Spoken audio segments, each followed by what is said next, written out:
acara ini dengan bismillah. Bismillahirrahmanirrahim. Puji syukur kehadiran Allah, kita masih diberikan umur panjang sehingga kita bisa berkumpul di seminar kali ini. Pertama-tama saya akan membacakan rules atau peraturan di seminar ini. Pertama, sharing dilaksanakan pukul 9 tepat WIB. Peserta dimohon menonaktifkan suara selama acara berlangsung. Ketiga, peserta harap menonaktifkan kamera atau video selama pembicara memberikan materi. Keempat, peserta dipersilakan bertanya jawab pada sesi tanya jawab. Kelima, nanti bakal ada sesi pemotretan. Ya. Jadi, pertama-tama saya akan mengenalkan siapa sih sebenarnya pembicara kita ini. Pembicara kita ini adalah seorang ketua BEM di sekolah Zamzam Shifa Boarding School, dan dia bernama Fadilah Anandita Putri Permata, biasa dipanggil Dila. Beliau lahir di Samarinda 5 Juni 2003. Jadi awal mula dia jadi kenapa sih ini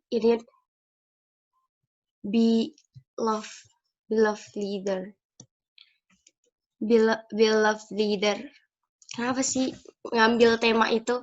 Karena Dila ini orang yang lembut, tapi ketika dia diberikan amanah menjadi ketua BEM, dia harus tegas, tapi tegasnya itu nggak kayak ngekang orang-orang gitu loh, kayak merintah juga tapi bersahabat gitu. Jadi untuk tahu lebih lanjutnya lagi, aku serahin aja langsung kepada pembicara kita. Ya, saya persilakan.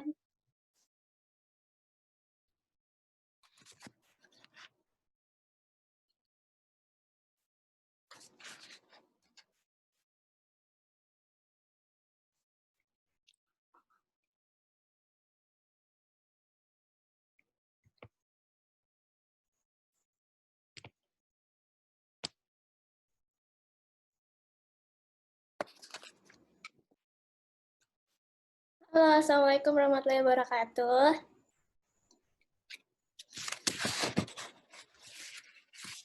Waalaikumsalam warahmatullahi wabarakatuh.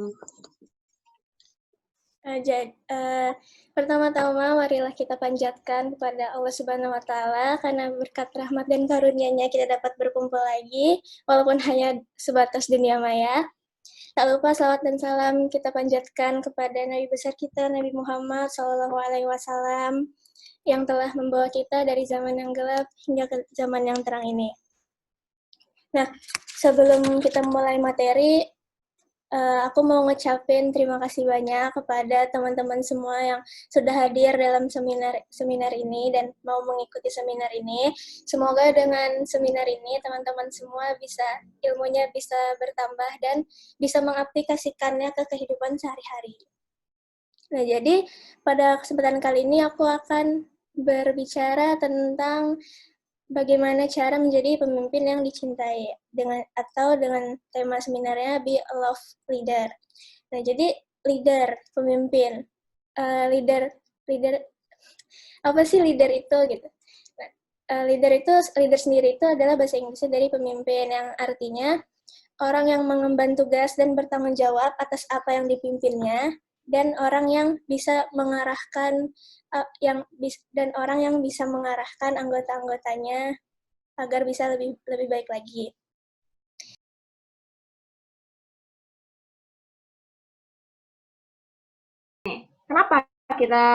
Kenapa bisa ada penyakit degeneratif itu?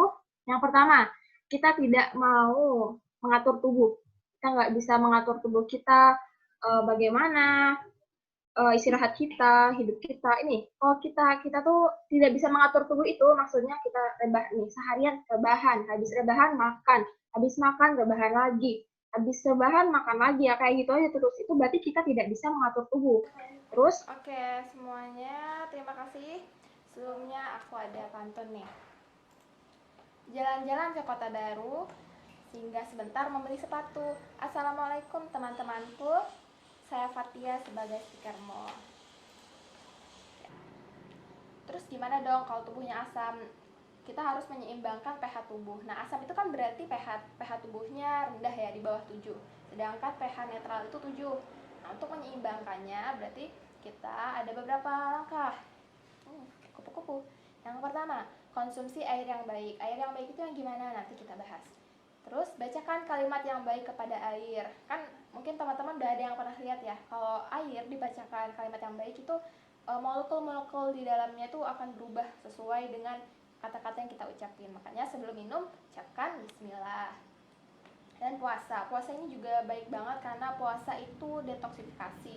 Jadi tubuh kita mendetoks racun-racun yang ada.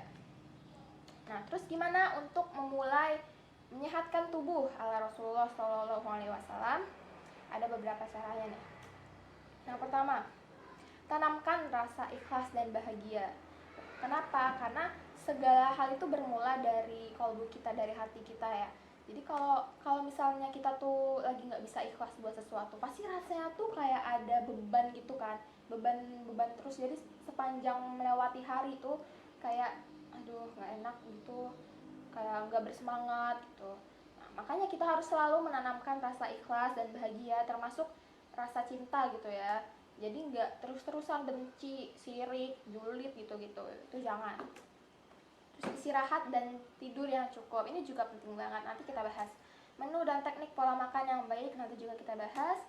Penapasan dan zikir pagi sore juga kita penapasan dan zikir pagi sore ini kenapa ya? Kenapa penapasan itu penting? Karena ya kita hidup dengan bernafas gitu kan. Nah, coba sekarang aku mau praktekin teknik bernafas yang baik nih. Coba ya teman-teman ikutin aku. Tarik nafas pelan-pelan.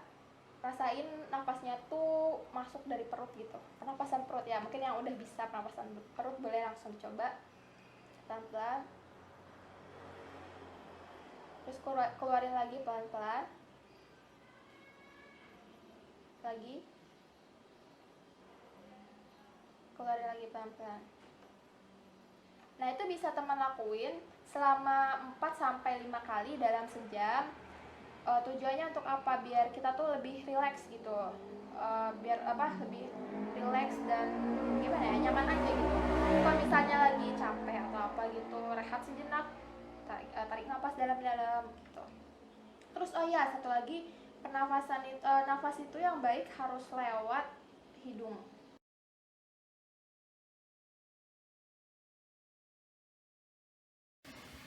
Nah, pas sudah bikin karya kita atau produk kita langsung ikutin aja ke lomba biar di sini tuh yes. Ya. Oke. Di sini itu kita langsung ikutin aja lomba. Kenapa kita ikut lomba? Biar kita biar meningkatkan kepercayaan diri kita.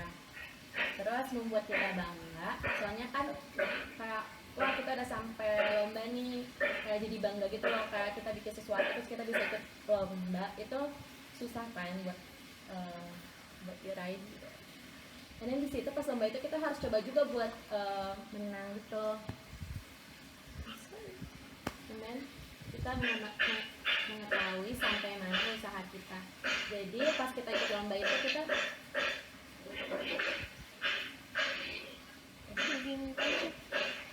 itu tolong dia kan bisa nih, dia kan host.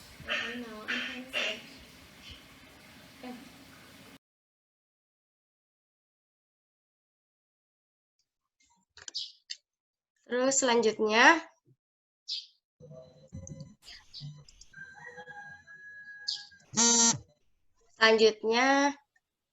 Selanjutnya gunakan blush on dengan brush. Pertama cara pemakaiannya itu raba dulu tulang pipi kita nih. Kita kalau udah tahu tulang pipi kita, nah itu cara pemakaiannya sama kayak yang di slide. Jadi diarahin ke atas gitu. Brushnya itu milihnya yang kayak gini karena biar lebih jadinya nggak dempul gitu di sini. Terus juga kan ini sesuai minimalis kan, jadi nggak boleh terlalu yang sampai over gitu. Terus selanjutnya pakai eyeshadow-nya itu aku nanti pakai yang Wardah eyeshadow Wardah Segigi. Brushnya tuh digunainnya nih. Kenapa aku kasih tahu brushnya yang kayak gini nih? Ini buat membaur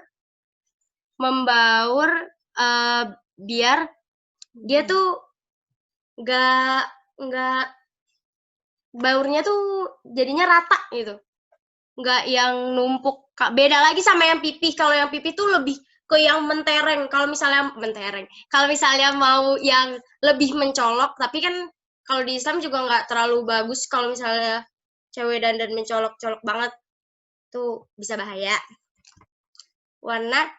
Terus warna eyeshadow-nya nanti yang aku pakai yang ini. Terus selanjutnya, nah ini cara pembuatan alis. Alisnya nanti aku pakai pensil alis Wardah yang warna coklat. Jadi cara pemakaian alis itu, jadi ada tiga titik. Yang pertama titiknya itu yang di daerah sini nih, yang atas sini. Kedua di sini, ketiga di sini. Kita titikin dulu tuh. Habis dititikin, nanti baru kita sambungin dari titik 1 ke titik 3, dari titik 2 ke titik 3. Nah, habis itu kita tarik sebelah sininya gitu. Ntar baru dibaur pakai ujung pensil alis yang ini. Terus selanjutnya itu pakai yang Wardah Ace Expert Aqua Light. Ini kenapa aku memilih yang ini? Karena merupakan maskara keluaran Wardah yang mempunyai kandungan vitamin E. Maskara ini berguna untuk membuat bulu mata lebih tebal dan panjang. Selain itu, maskara ini juga dapat melindungi dan menuntasi bulu mata setiap harinya. Jadi tuh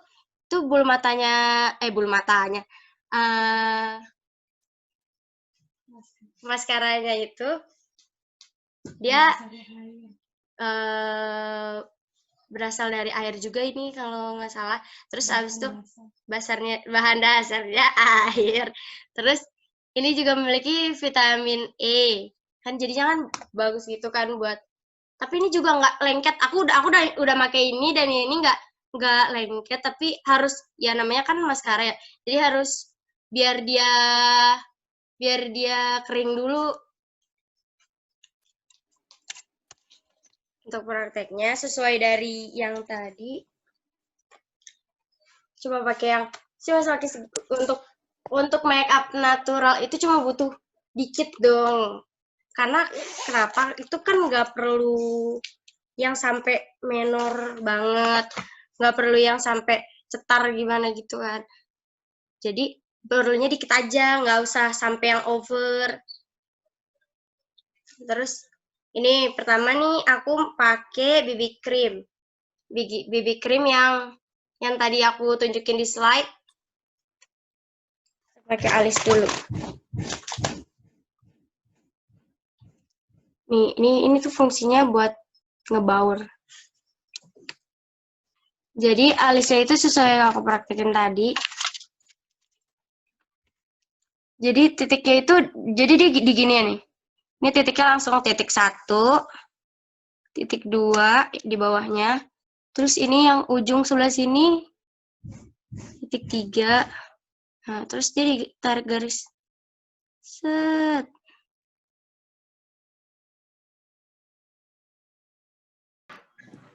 Assalamualaikum warahmatullahi wabarakatuh.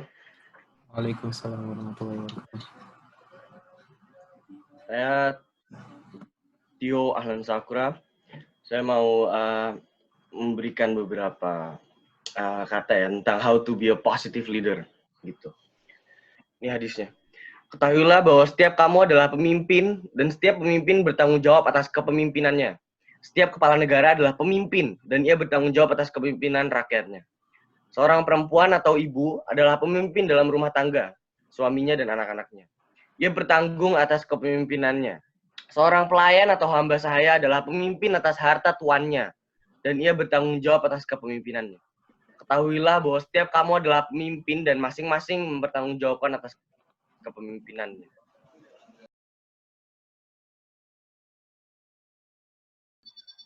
Waktu efektif Kak Afan untuk belajar jam berapa? Oh, oke. Untuk pribadi sendiri, kalau saya sih ya, kalau belajar efektif sesuai situasi sih, sesuai kondisi kondisional. Tapi lebih seringnya itu sih, waktu sebelum subuh tuh biasanya. Sebelum sholat subuh, misalnya pagi-pagi. Biasanya kalau saya tuh pernah kan waktu itu tuh ada kayak ulangan ya. Saya tuh pernah belajar pagi tuh, enak banget belajarnya tuh. Jadi saya tuh wudhu dulu kan, gimana ya, saya tuh belajar kan waktu itu. Atau subuh-subuh belajar tuh kayaknya waktu SD atau SMP SD kalau nggak salah. Itu tuh waktu belajar tuh enak banget, kayak masuk banget gitu loh. Jadi sebelum ulangan pun juga bisa nge-reviewnya juga lebih enak gitu. 6 modal sebelum menghafal Al-Waqiah dengan mudah. Sama dengan menghafal seluruh Quran pada umumnya. Jadi sebenarnya menghafal Al-Waqiah dengan menghafal seluruh Quran itu kalau menurut saya sih modalnya sama ya. Modal itu jadi sebelum memulai menghafal apabila ingin mudah. Nah, ini 6 ini yang kalau menurut saya pribadi ini harus dipenuhi karena ini berhubungan sama yang namanya artinya, terus kayak fiil, isim, sama maf'ul, sama huruf dan sebagainya. Itu kalau misalnya kita belum tahu itu bakalan susah, bakalan ya seperti yang misalnya orang-orang yang belum tahu paham tentang bahasa Arab pasti ngapalnya kayak bahasa Arab gitu kan, kita nggak terlalu tahu tentang bahasa Arab. Minimal kita tahu dasar-dasarnya aja, kita udah tahu artinya semua gitu. Walaupun itu emang kata-katanya susah, kalau kita pelajari dasarnya itu saya yakin itu 100% lah. Saya yakin itu bakal mudah. Karena kenapa? Kita kan udah tahu dasarnya. Pasti kelanjutannya itu pasti bakal gampang gitu. Kalau pelajari, kalau punya 6 modal sebelum menghafal ini. Jadi yang pertama adalah pelajari bahasa Arab. Minimal khatam kitab Nahul Wadi juz 1. Nah, sekitar 60 halaman ya. Belajarnya pun kurang lebih ya kurang dari sebulan lah ini bisa. Kalau misalnya pelajari bahasa Arab minimal khatam kitab Nahul Wadi juz 1 ini terlaksanakan, kalian udah bukan antum gitu. Misalnya kalian nih udah pada bisa lah gitu. Nahul Wadi juz 1. Itu ngapalin Quran tuh berasa kayak artinya gitu. Walaupun emang masih agak ada mufradat yang nggak bisa diartiin langsung kayak gitu, tapi minimal bisa gitu. Udah kayak ngapal bahasa Indonesia aja. Terus yang kedua adalah hafal beberapa kosakata atau mufradat yang banyak tertera dalam Al-Quran. Misal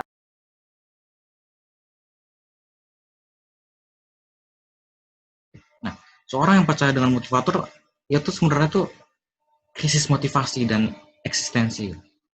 Seorang motivator bisa aja berkata bahwa kita semua itu istimewa. mesti selalu optimis dan kita semua bisa melakukan dan mencapai apa saja yang kita inginkan. Mungkin kita bisa mengubah perspektif itu. Nah, pertama, tidak semua itu orang istimewa. Nah, bahwa ada orang yang lebih istimewa dari kita. Nah, itu menunjukkan rasa sombong, optimisme berlebihan, dan rasa selalu kurang, dan memaksakan diri. Apa yang salah bila menjadi orang terlalu optimis? Nah, faktanya orang-orang yang bunuh diri bukanlah orang yang pesimis. Orang-orang pesimis akan menerima apa terjadi yang dalam hidupnya. Dia akan menerima masalah-masalah apa saja dan menjalani hidupnya dengan bahagia. Tapi orang optimis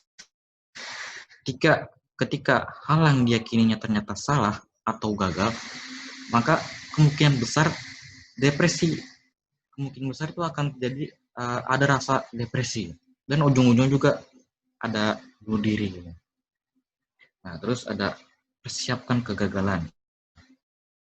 Nah, tidak selalu hal yang kita inginkan itu bisa tercapai. Nah, misalnya Anda cita-cita menjadi seorang pengusaha yang kaya raya, pasti kalian akan berjuang ya mengejar mimpi Anda ya. Tapi selipkan satu saja dalam harapan itu Anda bahwa ada kemungkinan gagal, dan itu mungkin bisa jadi bukan takdir Anda ya. Jadi seandainya Anda gagal, maka Anda tidak merasa rugi atau mencoba lagi. Nah, bila Anda terlalu yakin dari awal, 1 atau 2 kali kegagalan akan terasa seperti ujian yang begitu berat itu. Beda kalau Anda berbunyi Bismillahirrahmanirrahim. Wallahu akhrajakum min butuni ummahatikum la ta'lamuna syai'a wa ja'ala lakum as-sam'a wal absara wal afidah la'allakum tashkurun. Ya, artinya Allah mengeluarkan kamu dari perut ibumu dengan dengan keadaan tidak mengetahui sesuatu apapun, dan Dia memberimu pendengaran, penglihatan, wal absar, penglihatan, dan hati nurani agar kamu bersyukur. Jadi dapat dilihat ya apa yang kita akan bahas.